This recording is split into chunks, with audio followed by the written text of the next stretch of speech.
প্রিয় শিক্ষার্থী বন্ধুরা, আমরা আরেকটা উদাহরণ দিয়ে দেখাবো নিউটনের তৃতীয় সূত্র। তো নিউটনের তৃতীয় সূত্র দেখো, আমরা একটা এখানে গাড়ি নিয়েছি, ঠিক আছে।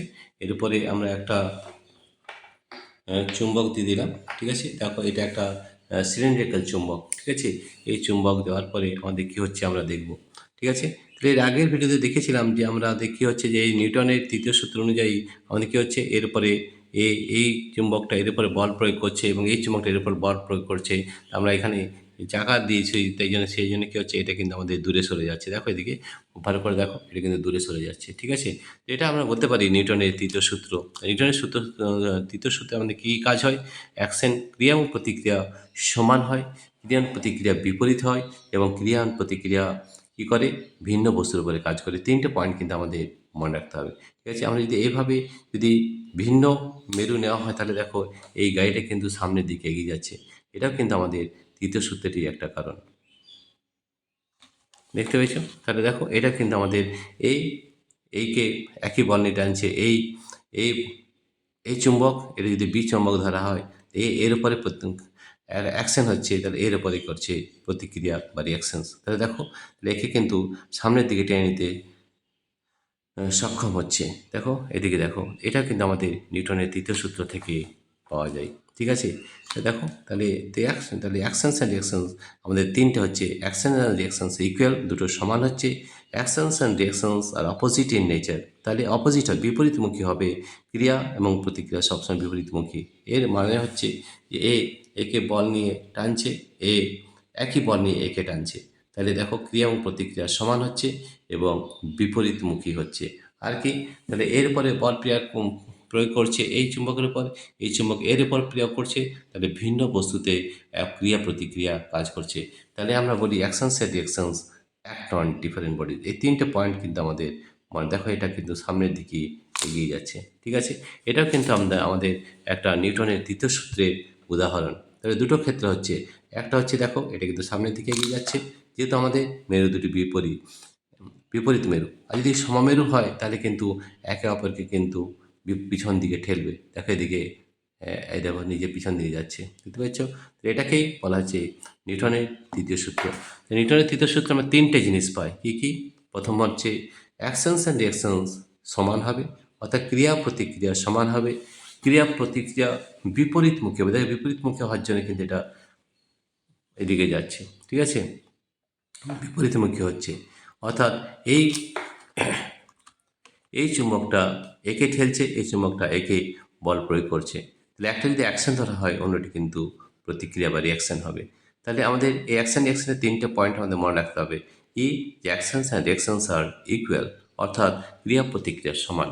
তারপরেটা হচ্ছে actions and reactions are opposite, ক্রিয়া এবং প্রতিক্রিয়া কিন্তু বিপরীতমুখী হয়। আর 3 নম্বর পয়েন্ট হচ্ছে actions and reactions act on different bodies, অর্থাৎ অর্থাৎ ক্রিয়া এবং প্রতিক্রিয়া ভিন্ন বস্তুর উপরে কাজ করে। দেখো, এর উপর বল প্রয়োগ করছে, এর উপর বল প্রয়োগ করছে, তাহলে ভিন্ন বস্তু হচ্ছে। এই বল দুটি কিন্তু সমান এবং বিপরীতমুখী। তাহলে দেখো, এগুলো কিন্তু আমাদের নিউটনের তৃতীয় সূত্রের উদাহরণ। এই ধরনের বহু প্র্যাকটিক্যাল ক্লাস কিন্তু আমরা আগেও করেছি এবং আরও করে দেখাবো। বিভিন্ন ধরনের আমাদের প্র্যাকটিক্যাল ক্লাস করে দেখাবো যে নিউটনের তৃতীয় সূত্র আমরা কিভাবে প্রমাণ করতে পারি বা প্রয়োগ করতে পারি। দেখেছো?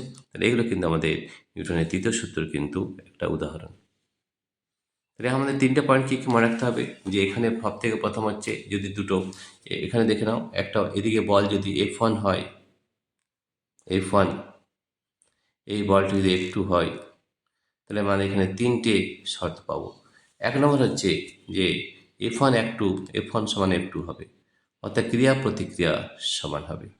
2 নম্বর হচ্ছে F1 -F2 হবে, অর্থাৎ তারা বিপরীতমুখী হবে। এবং 3 নম্বর পয়েন্ট হচ্ছে যে তারা এক ক্রিয়া প্রতিক্রিয়া ভিন্ন বস্তুর উপর কাজ করে। F1 যদি এর উপরে কাজ করে, F2টা এই বস্তুর উপরে কাজ করবে।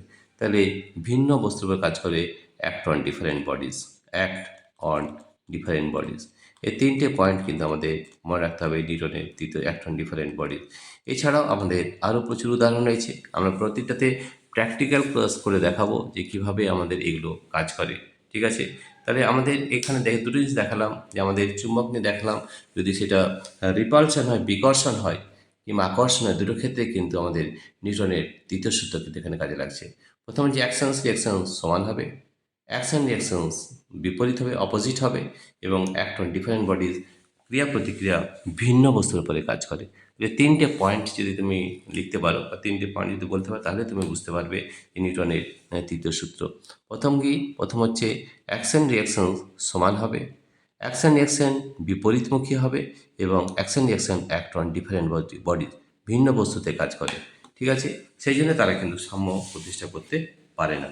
ঠিক আছে, তাহলে দেখো এই উদাহরণ আমরা দিলাম যে আমাদের চুম্বকের ক্ষেত্রে উদাহরণ দিলাম যে আমাদের চুম্বকে কি বললাম, এই চুম্বক যদি নর্থ নর্থ হয়, যেমন এই একটা চুম্বক আর এই একটা চুম্বক, যদি তার সমমেরু হয়, একই মেরু হয়, এই মেরু নর্থ, এই মেরু নর্থ, তাহলে একে অপরের সঙ্গে কী হবে, বিপরীতমুখী ক্রিয়া করবে। ঠিক আছে, এই চুম্বকটা এর উপরে বল প্রয়োগ করবে, এই চুম্বকটা এর উপরে বল প্রয়োগ করবে। এই দুটি বল কিন্তু সমান হবে, বিপরীতমুখী হবে, এবং অ্যাক্ট অন ডিফারেন্ট বডিজ অর্থাৎ ভিন্ন বস্তুতে ক্রিয়া প্রতিক্রিয়া কাজ করে। ঠিক আছে, এই তিনটে পয়েন্ট কিন্তু আমাদের মনে রাখতে হবে। তো দেখো আমরা দুটো উদাহরণ দিলাম খুব সুন্দরভাবে যে আমাদের চুম্বক দুটি থাকে, তার মধ্যে যদি বিকর্ষণ হয় সেটা কিন্তু আমাদের নিউটনের তৃতীয় সূত্রের একটা উদাহরণ। কিংবা যদি আকর্ষণ হয়, আমাদের এটা এমনি করে আকর্ষণ হচ্ছে, এটা কিন্তু আমাদের নিউটনের তৃতীয় সূত্র কিন্তু উদাহরণ। দেখো এখানে কিন্তু দুটো চুম্বক কাছাকাছি একটা কিন্তু আকর্ষণ হচ্ছে, এটাও কিন্তু আমাদের নিউটনের তৃতীয় সূত্র কাজ করছে।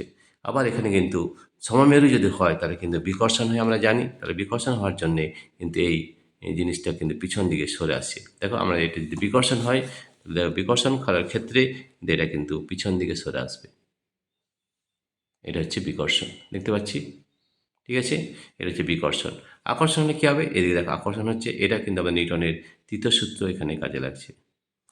হয়ে গেছে, তাহলে নিউটনের তৃতীয় সূত্রে আমাদের তিনটে পয়েন্ট বলতে হবে। কি বলতে হবে, যে ক্রিয়া প্রতিক্রিয়া সমান হয়, ক্রিয়া প্রতিক্রিয়া বিপরীতমুখী হয়, এবং ক্রিয়া প্রতিক্রিয়া ভিন্ন বস্তুতে কাজ করে। Actions and reactions are equal সমান, actions and reactions are opposite বিপরীতমুখী হয়, মানে actions and reactions act on different bodies ভিন্ন বস্তুতে ক্রিয়া প্রতিক্রিয়া কাজ করে। ঠিক আছে, এই তিনটি পয়েন্ট অবশ্যই আমাদের জানতে হবে যে আমাদের নিউটনের তৃতীয় সূত্রে আমাদের তিনটি পয়েন্ট আমাদের মনে রাখতে হবে। কী মনে রাখতে হবে, actions and reactions are equal, actions and reactions are opposite, and action reaction act on different bodies. প্রিয় শিক্ষার্থী বন্ধুরা, আমাদের এই ধরনের প্র্যাকটিক্যাল ক্লাস কিন্তু আমরা আমাদের অ্যাপের মাধ্যমে আরও করে দিয়েছি। প্রতিটা নিউটনের থার্ড লয়ের ওপরে প্রচুর প্র্যাকটিক্যাল ক্লাস রয়েছে, সেটা আমাদের অ্যাপের মাধ্যমে করা আছে। আমাদের অ্যাপের নাম হচ্ছে পাই এডুকেশন। আমাদের অ্যাপের নাম হচ্ছে পাই এডুকেশন। এই অ্যাপটি ডাউনলোড করার জন্য আমাদের দুটো পদ্ধতি ব্যবহার করতে পারো। একটা হচ্ছে এই ভিডিও ডেসক্রিপশনে আমাদের অ্যাপ লিঙ্ক দেওয়া রয়েছে, সেই লিঙ্কে ট্যাপ করলে আমাদের অ্যাপটি ডাউনলোড হয়ে যাবে। এছাড়াও আরেকটা পদ্ধতি হচ্ছে গুগল প্লে স্টোরে গিয়ে তোমরা অ্যাপ পাই এডুকেশন লিখবে, সেখানে কিন্তু অ্যাপটি ডাউনলোড হয়ে যাবে, এবং এই অ্যাপের মধ্যে আমাদের সব প্র্যাকটিক্যাল ক্লাস কিন্তু করে দেওয়া রয়েছে। প্রিয় শিক্ষার্থী বন্ধুরা, তোমাদের যদি এই ভিডিওটি ভালো লেগে থাকে তাহলে প্লিজ সাবস্ক্রাইব, লাইক ও শেয়ার করবে। Thank you everybody for watching this video.